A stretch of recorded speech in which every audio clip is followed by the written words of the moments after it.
விஜய் ஆண்டனி மெர்னாலி நடிக்கும் ரோமியோ வெற்றி நடை போடுகிறது உங்கள் அபிமான திரையரங்குகளில். தளபதி விஜயோட கில்லி இந்த படம் ரீரிலீஸில் எப்படி வந்து ஒரிஜினலில் சொல்லி அடிச்சதோ அந்த மாதிரி இப்போவுமே ஒரு லாட் ஆஃப் க்ரௌட்ஸ் வந்து ட்ரா பண்ணிகிட்டே இருக்குது. இந்தியாவில் மட்டும் இல்லை, ஓவர்சீஸ்லேயுமே பயங்கரமான ஒரு ரெக்கார்ட்ஸ் போயிட்டுருக்கு. சரி, மற்ற ரீரிலீஸஸ் நிறைய நடந்திருக்கு, அந்த படத்தெல்லாம் கொண்டாடாத மாதிரி இந்த படத்துக்கு ஏன் இவ்வளோ வந்து நம்ம இம்பார்ட்டன்ஸ் கொடுக்குறோம், ஏன் இந்த கலெக்ஷன்ஸை பற்றி ரொம்ப அதிகமாக பேசுகிறாங்க அப்படின்னா, நீங்கள் ஒரு மார்ச் ஏப்ரல், இப்போது நம்ம ஏப்ரலில் இருக்கோம், மார்ச்சில் பார்த்தோன்னா தமிழ் சினிமாவில் நிறைய படங்கள் வந்திருக்கு, நிறைய புது படங்கள் வந்திருக்கு, நிறைய மிட் பட்ஜெட் ஃபிலிம்ஸ் வந்திருக்கு.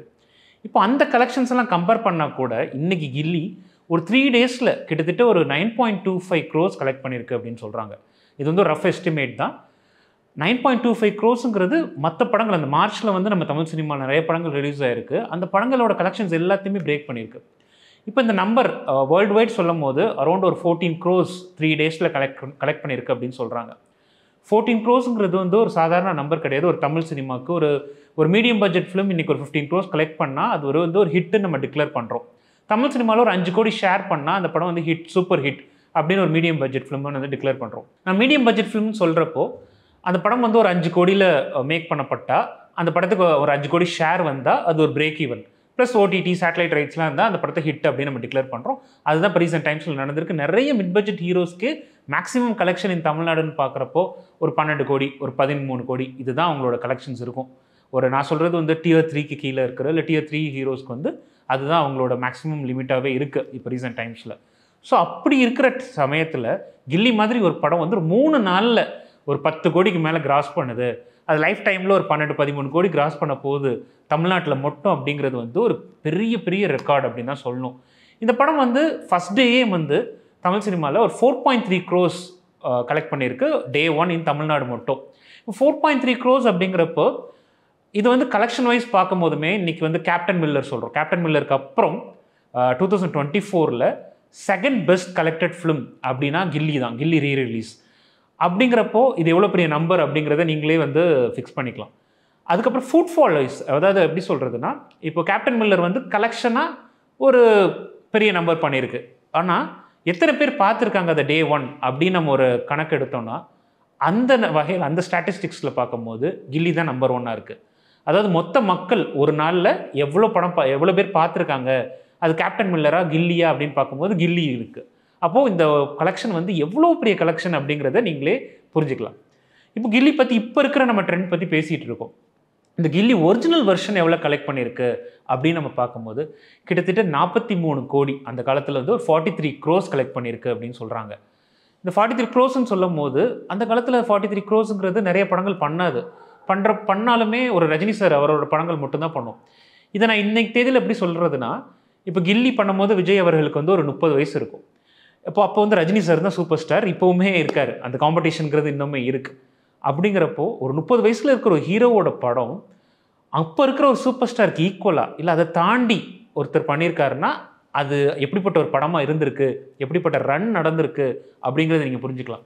இப்போ அது கம்பேரிசனை பார்க்கும்போது இப்போ இன்றைக்கி ஒரு விஜய் அவர்களோட படத்தை வந்து ஒரு சிவகார்த்திகேயனோ இல்லை ஒரு தனுஷோ அவங்க பீட் பண்ணால் எப்படி இருக்கும், அந்த ரேஞ்சுக்கான ஒரு கலெக்ஷன் தான் கில்லி. ஸோ அதோட பிளாக் பஸ்டர் சக்ஸஸை இன்றைக்கி பார்க்கும்போது அகெயின் நீங்கள் ஒரு 15 கோடி கலெக்ட் பண்ணுதுன்னா நீங்கள் யோசிச்சு பாருங்கள், அன்றைக்கி ஒரு 43 கோடி, இன்றைக்கி ஒரு 15 கோடி அப்படிங்கிறப்போ அந்த கலெக்ஷனோட தாக்கங்கிறது வந்து எங்கேயோ இருக்குது. இன்றைக்கி அந்த ப்ரொடியூசர் வந்து ஏம் ரத்னம் அவர்கள் வந்து இந்த படத்துக்கு ஒரு ஈஸியாக அவருக்கு ஒரு 6 கோடி 5 கோடிங்கிறது ஷேர் வந்துடும். எந்த விதமான இன்வெஸ்ட்மெண்ட் இப்போதைக்கு பெரிய இன்வெஸ்ட்மெண்ட் எதுவுமே இருக்காது. மேபி ஒரு பிரிண்ட் ஃபீ இருக்கலாம், இல்லை தேட்டர் கூட அக்ரிமெண்ட், அந்த ரெண்டல் ஷேர், அந்த விஷயங்களை தவிர ஈஸியாக ஒரு 5 crores ஷேர் அப்படிங்கிறது அந்த ப்ரொடியூசருக்குமே ஒரு பெரிய சக்ஸஸ் தான் இருக்கும். அகெயின் இந்த படத்தோட ஏன் ரீரிலீஸஸ் இப்படி கொண்டாடுறாங்க அப்படின்னு நம்ம கேட்கும்போது நிறைய பேருக்கு வந்து அந்த டைமில், அந்த 2004 டைமில் இப்போ இருக்க யங்ஸ்டர்ஸ் ஒரு 28-30 அந்த மாதிரி யங்ஸ்டர்ஸ் வந்து அந்த காலத்தில் வந்து அவங்களோட சைல்ட்ஹுட் மெமரியை அகெயின் ரிவைவ் பண்ணுறாங்க. தேட்டர் எல்லாமே வந்து ஃபுல் ஹவுஸாக போகுது. தேட்டர் ஓனர்ஸ் எல்லாருமே என்ன சொல்கிறாங்கன்னா, எங்களுக்கு வந்து மார்ச்சில் வந்து பெரிய ரிலீஸஸ் இல்லை, ஏப்ரலில் ஒரு April 14 வந்திருக்கு, அந்த ஒரு தமிழ் நியூ இயர் அப்போ கூட நிறைய படங்கள் ரிலீஸ் ஆகலை. அப்படிங்கிற ஒரு சமயத்தில் எங்களுக்கு இந்த படம் வந்து ஒரு பயங்கர ஒரு எனர்ஜெட்டிக்கான ஒரு மொமெண்ட்டாக இருக்குது. தேட்டர்ஸ்க்கு அகெயின் க்ரௌட் வருது, ஒரு ஆடியன்ஸ் வந்து தேட்டரில் கொண்டாடுறாங்க, தேட்டர் சேல்ஸ், கேண்டீன் சேல்ஸ் இருக்குது. இதெல்லாம் விஷயங்கள் வந்து அவங்களுக்கு பயங்கர பெனிஃபிட்டாக இருக்குது. அண்ட் கோயிங் ஃபார்வர்டுமே அவங்களுக்கு வந்து இந்த மாதிரி ஒரு படம் தேவைப்படுது ஆடியன்ஸ்க்கு அப்படிங்கிற மாதிரியுமே ஃபீல் பண்ணுறாங்க. இந்த கமர்ஷியல் படத்தை என்ஜாய் பண்ணாங்கன்னா தமிழ் சினிமாலையுமே ஒரு கமர்ஷியல் என்டர்டெயினருக்கான ஒரு வாய்டு இருக்குது, அந்த ஸ்பேஸை வந்து ஃபில் பண்ணணும் அப்படின்னுமே ஆசைப்படுறாங்க. இப்போ இந்த படத்தோட எஸ்டிமேட் லைஃப் டைமாக என்ன பண்ணும் அப்படிங்கிறது நமக்கு வந்து கொஞ்சம் கெஸ்டிமேட்டாக நம்ம பண்ணும்போது இப்போ 3 டேஸில் வந்து ஒரு 13 crores 14 crores கலெக்ட் பண்ணியிருக்கு அப்படின்னு சொல்கிறாங்க. இன்னும் வந்து ரத்னம் தான் அடுத்த ஒரு பெரிய ரிலீஸாக இருக்க போகுது. அப்போ அது வரைக்குமே இந்த படம் ஒரு பெர் டே வந்து ஒரு 75 lakhs ஒரு 1 crore அந்த மாதிரி கலெக்ட் பண்ணால் கூட உங்களுக்கு வந்து இந்த படம் ஆல்மோஸ்ட் ஒரு 18 crores 20 crores கூட கலெக்ட் பண்ணுறதுக்கான சான்ஸ் இருக்குது. 20 கோடிங்கிறது வேர்ல்டு வைடில் ஒரு ரீரிலீஸ் படம் கலெக்ட் பண்ணுதுன்னா அது பெரிய விஷயம் தான். இந்த ரீரிலீஸ் ட்ரெண்டுங்கிறது வந்து ஸ்டார்ட் ஆனது வந்து ஒரு தெலுங்கு ஃபிலிம்ஸில் தான் ஸ்டார்ட் ஆச்சு. டோலிவுட்டில் தான் அதை வந்து பயங்கரமாக செலிப்ரேட் பண்ணிகிட்டு இருந்தாங்க. அப்படி பார்க்கும்போது கூட டோலிவுட்டோட பெஸ்ட் கலெக்டட் ஃபிலிம் குஷி, அதாவது விஜய் அவர்கள் இங்கே பண்ண படத்தை அங்கே ரீமேக் பண்ணி குஷி ரிலீஸ் பண்ணியிருந்தாங்க. அந்த படம் வந்து லைஃப் டைமில் 7.46 crores கலெக்ட் பண்ணியிருக்கு. இப்போ கில்லி வந்து அதை வந்து ஃபஸ்ட் டேயே கலெக்ட் பண்ணிடுச்சு. ஸோ அகெயின் அதுவுமே ஒரு பெரிய ரெக்கார்டாக இருக்குது. இது வரைக்கும் தமிழ் சினிமாவில் ரீரிலீஸ் பண்ண படங்களோட எல்லா கலெக்ஷன்ஸுமே வந்து கில்லி பிரேக் பண்ணியிருக்கு. ஸோ ஆல் டுகெதர் பார்க்கும்போது இந்த கில்லிங்கிற ரீரிலீஸ் படம் வந்து இனி வரக்கூடிய படங்களுக்கு ஒரு பெரிய பெஞ்ச்மார்க் செலக்ட் பண்ணியிருக்குன்னு கூட சொல்லலாம். இந்த மாதிரி ஒரு பெஞ்ச்மார்க்கை வந்து இனிமே எந்த படம் வந்து பிரேக் பண்ண போகுது அப்படிங்கிறதுமே தெரில. ஏன்னா வந்து மற்ற ஹீரோஸ்க்குலாம் வந்து கான்ஸ்டண்ட்டாக ரீரிலீசஸ் அப்படிங்கிறது நடந்துகிட்டே இருந்தது. விஜய் அவர்களுக்கு வந்து அப்பப்போ ஒரு சில தேட்டர்ஸில் பண்ணிகிட்டே இருந்தாங்களே தவிர மேஜராக அது ஒரு 4K பண்ணி அதை டிஜிட்டலாக ரீமாஸ்டர் பண்ணி அப்படி ரிலீஸ் பண்ண படங்கள்ங்கிறது விஜய் அவர்களுக்கு வந்து இல்லவே இல்லை. ஸோ இதுதான் ஒரு ஃபஸ்ட்டு படமாக அவருக்கு வந்து ஒரு ரீமாஸ்டர் பண்ணி வந்திருக்கு. அப்படிப்பட்ட ஒரு படம் வந்து ரீமாஸ்டர் ஃபஸ்ட் டைம் பண்ணும் போதே இவ்வளோ கலெக்ட் பண்ணியிருக்குன்னா இதுக்கப்புறம் என்னென்ன படங்களை ரீமாஸ்டர் பண்ணுவாங்க, அவரோட பிளாக் பஸ்டர்ஸை ரீமாஸ்டர் பண்ணி என்ன மாதிரி ரிலீஸ் பண்ணுவாங்க, அது என்ன மாதிரி கலெக்ஷன்ஸ் வரும் அப்படிங்கிறதுமே வந்து ட்ரேட் மத்தியில் வந்து ஒரு பரவலாக பேசிகிட்டு இருக்காங்க. ஸோ இந்த படம் விஜய் அவர்களுக்கும் அவரோட படங்களுக்குமே இது ஒரு ட்ரெண்ட் செட்டராக இருக்க போகுது ரீரிலீசஸில். அண்ட் இதுக்கப்புறம் வரக்கூடிய மற்ற படங்கள் என்ன மாதிரி பிளான் பண்ணலாம், எப்படி ரிலீஸ் பண்ணால் இந்த மாதிரி ஒரு கலெக்ஷன்ஸ் கொண்டு வரலாம் அப்படிங்கிற ஒரு மெத்தடும் போயிட்டு இருக்கு. ஏன்னா இந்த படம் வந்து கில்லி கிட்டத்தட்ட ஒரு 350 ஸ்க்ரீன்ஸில் வந்து தமிழ்நாடு ஃபுல்லாக ரிலீஸ் பண்ணியிருக்காங்க. இப்படி ஒரு வேர்ல்டு வைடாகவுமே ரிலீஸ் பண்ணியிருக்காங்க. பார்த்தீங்கன்னா மலேசியாவில் ரிலீஸ் பண்ணியிருக்காங்க, யூரோப்பில் நிறைய கண்ட்ரீஸில் ரிலீஸ் பண்ணியிருக்காங்க, கனடாவில் ரிலீஸ் பண்ணியிருக்காங்க. இந்த மாதிரி வைட் ரிலீஸாக நம்ம எப்படி பிளான் பண்ணலாம் அப்படிங்கிறதுமே ப்ரொடியூசர்ஸ் யோசிச்சாங்க. அதுக்கான ஒரு கரெக்ட் ரிலீஸ் டேட்டையுமே சூஸ் பண்ணாங்கன்னா இந்த மாதிரி ஒரு நம்பர்ஸுமே அப்போ பண்ணலாம். ஒரு ட்ரை பீரியடில் இப்போ ஒரு பிப்ரவரி மந்த், ஒரு மார்ச் மந்த் அந்த மாதிரி டைமில், இப்போ ஏப்ரலில் கூட இப்போ ரிலீஸஸ் இல்லை, நமக்கு எலெக்ஷன் அண்ட் அதர் விஷயங்கள்லாம் ரிலீஸஸ் இல்லை. இந்த மாதிரி டைமில் இந்த மாதிரி ஒரு நல்ல ஒரு படம் ரிலீஸ் பண்ணுறப்போ அது வந்து ஆடியன்ஸ் அகெயின் தேட்டர்ஸ்க்கு கொண்டு வருது. அண்ட் அந்த ப்ரொடியூசர்ஸ்க்குமே இப்போ வந்து ஏம்ரத்னம் சார்லாம் வந்து நிறைய படங்கள் பண்ணல, இப்போ அவருக்குமே அது வந்து பெரிய ஒரு பூஸ்ட்டாக இருக்கும். ஒரு 5 கோடி 6 கோடி ஷேர் பண்ணுதுன்னா அதை வச்சுட்டு அவர் வந்து he can make a medium budget film இப்போ ஈஸியாக பண்ண முடியும் அவரால். அகெயின் அவர் வந்து பவன் கல்யாண் வச்சுலாம் படம் பண்ணிகிட்டு இருக்கு. பட் நான் சொல்கிறது என்ன மீன் பண்ணுறேன்னா அந்த ப்ரொடியூசருக்கு வந்து அகெயின் ஒரு படம் பண்ணுறதுக்கு கூட அது ஒரு பெரிய பூஸ்ட்டாக இருக்கும். ஆல் டுகெதர் கில்லி வந்து இப்போ ஒரு பெரிய பிளாக் பஸ்டராக இருக்குது.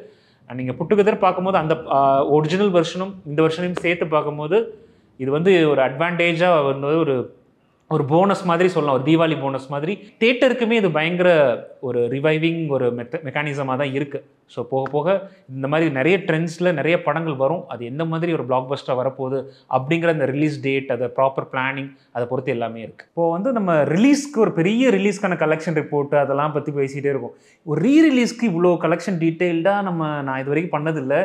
அதை பற்றி ஒரு எந்தோசிசமே நிறைய போயிட்டுருக்கு. நிறைய ட்ராக்கர்ஸோ இல்லை வந்து நிறைய பாக்ஸ் ஆஃபீஸ் வந்து ரெகுலராக ஃபாலோ பண்ணி அதை ரிப்போர்ட் பண்ணுறவங்களுமே வந்து இதை வந்து ஒரு காஷியஸாக பண்ணிகிட்டு இருக்காங்க. இந்த படம் வந்து என்ன மாதிரி கலெக்ட் பண்ணுது அப்படிங்கிறது.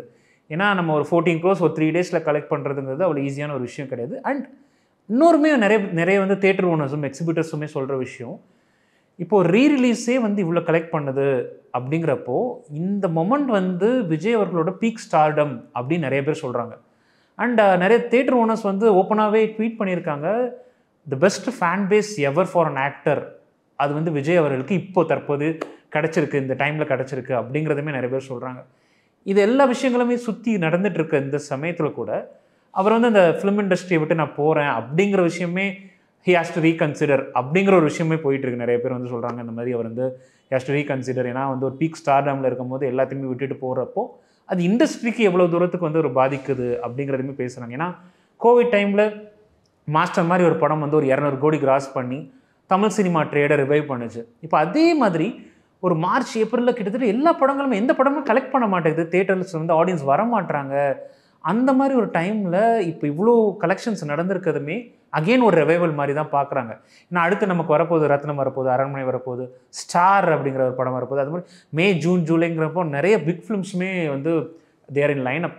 ஸோ அந்த ஒரு படத்துக்குமே இது ஒரு புஷ்ஷாக இருக்கும். ஆடியன்ஸ் வந்து தேட்டருக்கே வரல, தமிழ் சினிமாவுக்கு வந்து ஆடியன்ஸ் வரமாட்டாங்க அப்படின்னு தேட்டர் ஓனர்ஸ் கிட்டேயும் இல்லை ஒரு ஜென்ரலாக ஒரு மீடியா ரிப்போர்ட்ஸ் கிட்டேயுமே இருக்கிற அந்த டாக் வந்து இப்போ வந்து என்ன மாதிரி போயிட்டு இருக்குன்னா, இல்லை audience are still in a mood to come to theatre அப்படிங்கிற ஒரு ஒரு ஒரு டாக்குமே இப்போ வந்து போயிட்டுருக்கு. All because of Ghilli. So கில்லிங்கிற படம் அந்த ப்ரொடியூசருக்கு அகெயின் ஒரு ரிவைவலாக இருக்கிறத தாண்டி தேட்டர் பிஸ்னஸையுமே இன்றைக்கி வந்து ரிவைவல் கொண்டு வந்திருக்கு அப்படிங்கிறது தான் வந்து ஒரு ரியல் ட்ரூத் அப்படின்னு சொல்லுவோம்.